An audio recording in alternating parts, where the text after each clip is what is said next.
2025ல நீங்கள் எதிர்பார்த்த மாதிரி உங்களுடைய இன்வெஸ்ட்மெண்ட்ஸ் பர்ஃபார்ம் பண்ணாதனால 2026ல் நீங்கள் என்ன வித்தியாசமாக பண்ணலாம்? இல்லை இந்த வருஷம் நீங்கள் இக்விட்டியில் ஃபோக்கஸ் பண்ணணுமா அல்லது கோல்டு சில்வர் மாதிரி ப்ரெஷியஸ் மெட்டல்ஸில் ஃபோக்கஸ் பண்ணணுமா? மியூச்சுவல் ஃபண்டில் இன்வெஸ்ட் பண்ணும்போது நீங்கள் டைரக்ட் ஆப்ஷனில் பண்ணுறதுக்கும் ரெகுலர் ஆப்ஷனில் பண்ணுறதுக்கும் உங்களுக்கு என்ன வித்தியாசம்?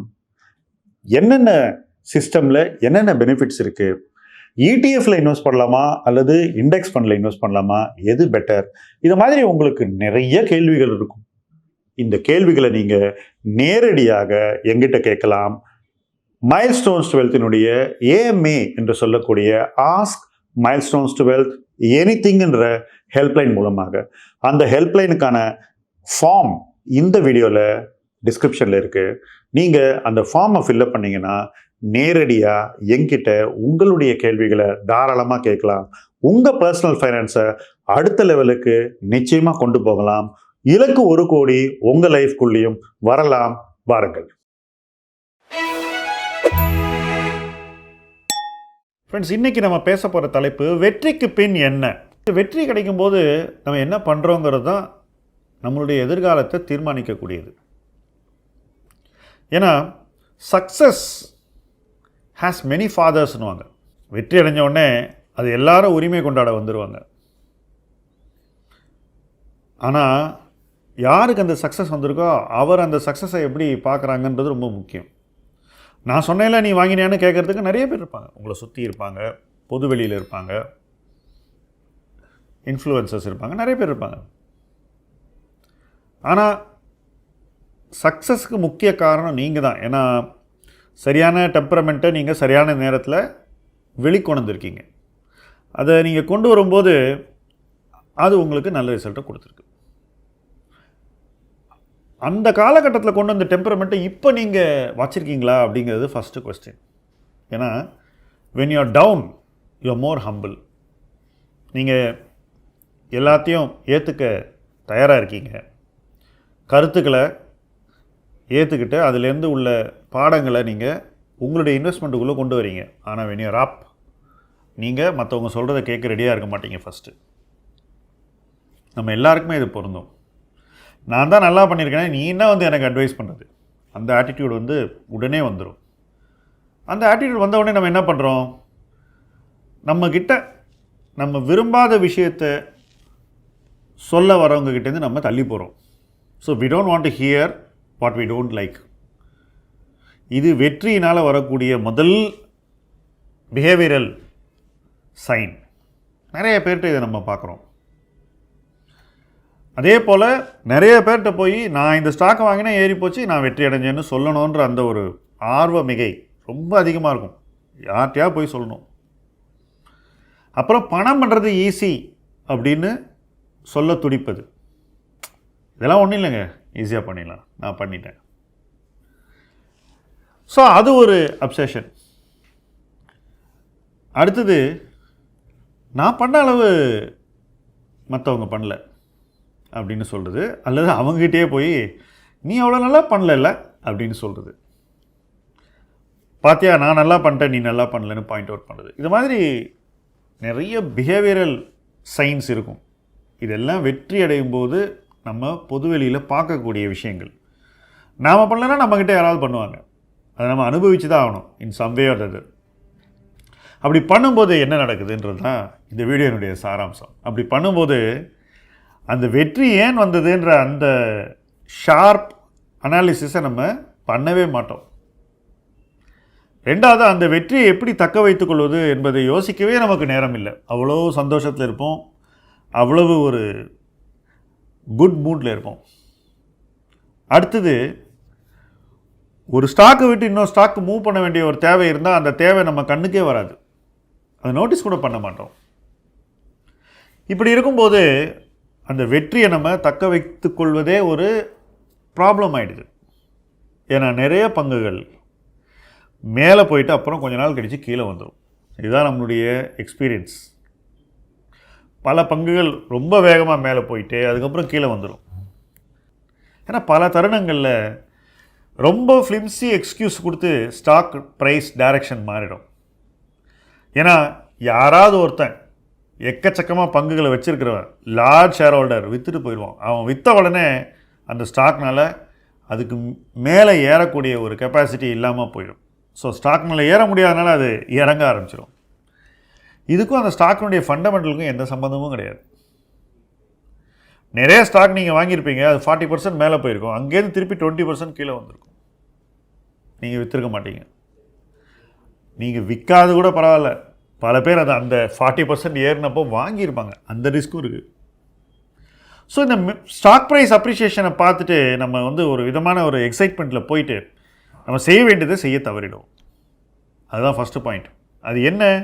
விற்றுட்டு சேஃபாக பணத்தை ஒரு இடத்துல வைக்கிறது, அல்லது விற்றுட்டு அந்த பணத்தை ஒரு பெட்டர் பிளேஸில் இன்வெஸ்ட் பண்ணுறது. இதெல்லாம் நம்ம செய்ய தவறிட்டோம். இதைத்தான் வெற்றி அடையும் போது நாம் எப்படி செய்யலாம் அப்படின்னு யோசிக்கணும். எப்படி செய்ய முடியும்? ஸ்டாக் லெவலில், இண்டிவிஜுவல் ஸ்டாக் லெவலில் அசஸ்மெண்ட் ஃபார்ம் பண்ணோம். மார்க்கெட் லெவல் அசஸ்மெண்ட்டை கொண்டு போய் ஸ்டாக் மேலே திணிக்கக்கூடாது. இண்டெக்ஸ் 20,000 இருக்குது, ஆனால் ரிலேட்டிவாக இந்த செக்டர் ஏறலை அப்படின்னு சொல்லி ஏதாவது ஒரு ஸ்டாக்கை வாங்கக்கூடாது.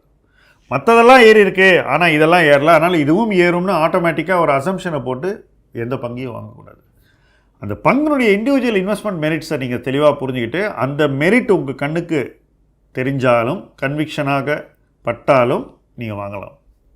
படலைன்னா நீங்கள் தள்ளி இருந்து தான் வேடிக்கை பார்க்கணும். ஓகே, இந்த வாய்ப்பு மிஸ் ஆகிடுச்சு, அடுத்த வாய்ப்பு வர்ற வரைக்கும் வெயிட் பண்ணுவோன்னு நம்ம ஒரு காத்திருப்புக்கு தயாராக இருக்கணும். அப்போ தான் நீங்கள் என்ன பண்ணுவீங்க? தப்பு பண்ண மாட்டீங்க. ஃபஸ்ட்டு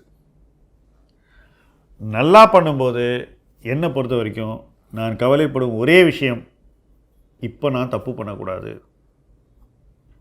என்ன மாதிரி தப்பு? தேர்வில் அவசரப்படுவது, முடிவுகளை இம்ப்ளிமெண்ட் பண்ணாமல் தள்ளி போடுவது, விற்க தவறுவது, தவறாக அவசரப்பட்டு வாங்குவது, இதெல்லாம் வெற்றி நமக்கு தரக்கூடிய சைடு எஃபெக்ட்ஸ். இந்த சைடு எஃபெக்ட்ஸ்க்கு மருந்தே கிடையாதுங்க. இதை நீங்கள் உளவியல் ரீதியாக தான் சரி பண்ணிக்கணும். உங்கள் ஸ்டேட் ஆஃப் மைண்ட் நீங்கள் சரியாக வச்சுக்கிட்டால் இந்த தப்பு உங்களுடைய இன்வெஸ்ட்மெண்ட்டில் வராமல் நீங்கள் பார்த்துக்க முடியும். சிம்பிளாக சொல்லிட்டேன், ஆனால் ரொம்ப கஷ்டம். அதுதான் வெற்றியினுடைய நேச்சர். ஸ்டாக் மார்க்கெட்டில் வெற்றிங்கிறது ஒரு மிகப்பெரிய போதை. அது வந்த உடனே அப்படி அமைதிப்படை அமாவாசை மாதிரி நம்ம பர்சனாலிட்டியே மாறிடும். ஒரு தடவை ஒரு நண்பர் எங்கிட்ட வந்தால் ரொம்ப வருஷம் முன்னாடி, நீங்கள் எனக்கு சொல்லித்தரணும், நீங்கள் எனக்கு குரு மாதிரி அப்படிலாம் சொன்னார். ஸ்வீட் பாக்ஸ்லாம் எடுத்துகிட்டு வந்தார். எனக்கு வேடிக்கையாக இருந்தது. இதெல்லாம் என்ன நண்பர்களுக்குள்ளே என்ன, ஒருத்தர் கேட்குறாரு, நம்ம சொல்கிறோம், அவ்வளோதானே அப்படின்னு. அதுக்கப்புறம் சில ஸ்டாக்ஸ் எல்லாம் வாங்கினா அந்த ஸ்டாக்ஸ் எல்லாம் ரொம்ப நல்லா பண்ணிச்சு, ரொம்ப ரொம்ப நல்லா பண்ணிச்சு. அவருக்கு லக்கும் இருந்தது, சரியான நேரத்தில் சரியான பங்குகளை வாங்கினார், பல மடங்கு அவர் போர்ட்ஃபோலியோ அதிகரித்த பிறகு நான் ஒரு இடத்துல பார்க்கும்போது நான் சொன்னேன், நினைவு இருக்கா, நீங்கள் அந்த ஸ்டாக்ஸ் எல்லாம் டிஸ்கஸ் பண்ணிங்க, மிக சிறந்த பங்குகள், ரொம்ப நல்லா பண்ணியிருக்கு, வெல் டன். ஆனால் இப்போ நீங்கள் கொஞ்சம் கேர்ஃபுல்லாக இருக்கணும், நீங்கள் அந்த பங்குகள்லாம் கொஞ்சம் விற்று உங்கள் ரிஸ்க்கை குறைச்சிக்கணும், உங்கள் பணத்தை கொஞ்சம் சேஃப்டிக்கு எடுத்துகிட்டு போகணும் அப்படின்னு இயல்பாக சொன்னேன். அவருக்கு என் மேலே ரொம்ப கோவம் வந்துடுச்சு. இந்த ஒரு சிம்பிளான விஷயத்தை சொன்னதுக்கு அவருக்கு அவ்வளோ கோவம் வந்துடுச்சு. நீ எதுக்கு என்னை விற்க வற்புறுத்துற? நீ அந்த ஷேரை வச்சுருக்கியா இல்லையா, இல்லை சீக்கிரம் விற்றுட்டு போயிட்டியா, என்னென்னமோ. சரி, நான் விட்டேன், உங்கள் விருப்பம், நீங்கள் செஞ்சால் செய்யுங்க, செய்யாட்டி போங்கன்னு. ஏன்னா ஆயிடுச்சு, அந்த ஷேர் அந்த லெவல்லேருந்து ரொம்பவே இறங்கிடுச்சு. அதுக்கப்புறம் மறுபடியும் கிட்டத்தட்ட ஆரம்பித்த இடத்துக்கு வந்துடுச்சு. அப்போ மறுபடியும் நண்பரை பார்க்கும்போது அவர் சொல்கிறாரு, நீ அன்றைக்கி என்னை வற்புறுத்தி விற்க வச்சுருக்கணும் அப்படின்னு. ரெண்டு பக்கமும் அவர் பொறுப்பு எடுத்துக்க மாட்டேங்கிறாரு. ஒரு பக்கம் வாய மூடு, எனக்கு அட்வைஸ் பண்ணதேனாரு. அதே நபர் வாய்ப்புகளை தவற விட்டு நழுவ விட்டு வலியை அனுபவிக்கும் போது, நீ என் நண்பன் தானே, நீ என்னை வற்புறுத்தி விற்க வச்சிருக்கணும் அப்படிங்கிறார். வெற்றி கிடைத்தால் அந்த வெற்றிக்கு நீங்கள் பொறுப்பெடுத்து கொள்ள வேண்டும். வெற்றிக்கு எப்படி பொறுப்பெடுத்துக்கிறது? ஃபஸ்ட்டு ப்ராஃபிட்டை எப்படி ப்ரொடெக்ட் பண்ணுறதுன்னு நீங்கள் யோசிக்கணும். உங்களால் அதை ஆப்ஜெக்டிவாக திங்க் பண்ண முடியாமல் கூட போகலாம். ஏன்னா வெற்றி தரக்கூடிய மகிழ்ச்சி நமக்கு அந்த மாதிரி ஒரு ஃபீலிங்கை கொடுக்கும். எதை பற்றி யோசிக்க இப்போ அவசரம் இல்லை. அடிச்சாம்பார் அப்பாயின்மெண்ட் ஆர்டர்னு பிச்சு மாதிரி எல்லாருக்கும் ஒரு சந்தோஷம் வந்துடும். எல்லார்ட்டையும் சொல்லுவோம், போகிற வரவங்க எல்லார்ட்டையுமே நான் ஜெயிச்சிட்டேன் அப்படின்னு. அந்த எஃபர்ட், அந்த பெயின், அதெல்லாம் செய்யக்கூடிய ஒரு சைடு எஃபெக்டாக இது ஒன்றும் இயல்புக்கு மாறான ஒரு விஷயம் இல்லை. ஆனால் அந்த பாயிண்டில் நீங்கள் ப்ராஃபிட்டை ப்ரொடெக்ட் பண்ண என்ன பண்ண போகிறீங்கன்னு யோசிக்கணும். எப்படி ப்ரொடெக்ட் பண்ணணும், ப்ரொடெக்ட் பண்ண வேண்டிய தேவை இருக்காங்கிறதையும் நீங்கள் யோசிக்கணும். சில தருணங்களில் தேவையே இருக்காது. உதாரணத்துக்கு நான் ஒரு ஷேரை வாங்குகிறேன், அது 4 மடங்கு போயிடுது. நான் சொல்கிறது 20 வருஷத்துக்கு 4 மடங்கு போன உடனே ப்ராஃபிட்டை ப்ரொடெக்ட் பண்ணணுன்னு ஒருத்தர் என்ன அவசரப்படுத்துகிறார் நண்பர். நான் யோசிக்கவே இல்லை, கண்ணை மூடிட்டு ப்ராஃபிட்டை ப்ரொடெக்ட் பண்ணிட்டேன். அதுக்கப்புறம் அந்த ஸ்டாக் பல மடங்கு அதிகரித்து. ஸோ தேவையில்லாத ஒரு இடத்துல நீங்கள் ப்ராஃபிட்டை ப்ரொடெக்ட் பண்ணக்கூடாது. ஆனால் தேவை இருக்கிற இடத்துல நீங்கள் ப்ராஃபிட்டை ப்ரொடெக்ட் பண்ணியே ஆகணும். நீங்கள் எந்த இடத்துல இருக்கீங்கன்றதை முதல்ல நீங்கள் உணரணும். நீங்கள் வச்சுருக்கிற ஸ்டாக் எங்கே இருக்குது, அது எந்த இடத்துல இருக்குது, அந்த ப்ராஃபிட் ப்ரொடெக்ட் பண்ணணுமா அவசியம் இல்லையாங்கிறதையும் நீங்கள் யோசிக்கணும். உங்களால் முடியலன்னா அதெல்லாம் உங்களுக்கு சொல்லக்கூடிய சரியான அப்ஜெக்டிவான நபர்களை உங்களை சுற்றி வச்சுக்கணும். ஒருத்தர் உயர உயர வெற்றி வர வர ஸ்டாக் மார்க்கெட்டில் அவங்களுடைய பிஹேவியர் டோட்டலாக மாறிடும். இவனா அவன் அப்படின்னு நம்ம யோசிப்போம். அந்த மாதிரி ஆகிடுவாங்க. நீங்கள் அந்த மாதிரி ஆகிடக்கூடாது. வெற்றி வரும்போது நீங்கள் அந்த மாதிரி ஆகக்கூடாது. ஏன்னா அந்த இடத்துல நீங்கள் ஸ்டேபிளாக இருந்தால் தான் மறுபடியும் ஒரு மோசமான இடத்துக்கு போகாமல் உங்களால் இருக்க முடியும்.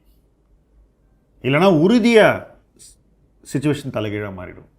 இதுதான் என்னுடைய அனுபவம். இன்றைக்கி நான் ஷேர் பண்ண எக்ஸ்பீரியன்ஸஸ் எல்லாமே ஒரு பாசிட்டிவ் இதில் தான் நான் சொல்கிறேன். ஏன்னா சக்ஸஸ்ஸுங்கிறது யாருக்கு வந்தாலும் அவங்க அதை பாதுகாக்கணும், அதை தக்க வச்சுக்கணும். ஏன்னா நிறைய பெயினுக்கு அப்புறம் தான் சக்ஸஸ் வருது. சக்ஸஸுக்கு நம்ம தகுதியானவராக இல்லையாங்கிறதெல்லாம் ஒரு பொருட்டே கிடையாது. வந்திருக்குல்ல, அதை ப்ரொடெக்ட் பண்ணணும். அதை விட்டுட்டு அந்த சக்ஸஸ் ஏதோ உங்களுக்கு ஒரு பர்த் ரைட் மாதிரியும் ரொம்ப நேச்சுரலான ஒரு விஷயம் மாதிரியும் உங்களால் சக்சீட் ஆகாமல் இருக்கவே முடியாதுங்கிற மாதிரி நீங்கள் ஒரு மன ஓட்டத்தை உங்களுக்குள்ளே வளர்த்துக்கிட்டிங்கன்னா அது உங்களுடைய முதலீட்டு வளர்ச்சியை பாதிக்கும். நீங்கள் அதுக்கப்புறம் அனுபவிக்கக்கூடிய முதலீட்டு பயணம் நிறைய சவால்களை எதிர்கொள்ளும். அந்த சவால்கள் உங்களை வாட்டும் போதும் உங்களுக்கு அழுத்தத்தை கொடுக்கும் போதும் போதிய மன வலிமை உங்களுக்கு இருக்காது. ஏன்னா நீங்கள் அதை உங்களுக்குள்ளே ஏற்படுத்திக்கல. when you are successful இதெல்லாம் நீங்கள் யோசிக்கணும். தேவையான விஷயங்களை உங்கள் இன்வெஸ்ட்மெண்ட்டுக்குள்ளே நீங்கள் கொண்டு வரணும். தேவையான பிஹேவியரை நீங்கள் வெளிப்படுத்தணும். அந்த பிஹேவியர் உங்களை காப்பாற்றி உங்களுடைய முதலீட்டு பயணத்தில் மேலும் உங்களை முன்னேற்றி செல்ல வேண்டும். அத்தகைய பயணத்தில் இணைந்து பயணிப்போம். முதலீட்டு களம் உங்கள் களம். நன்றி.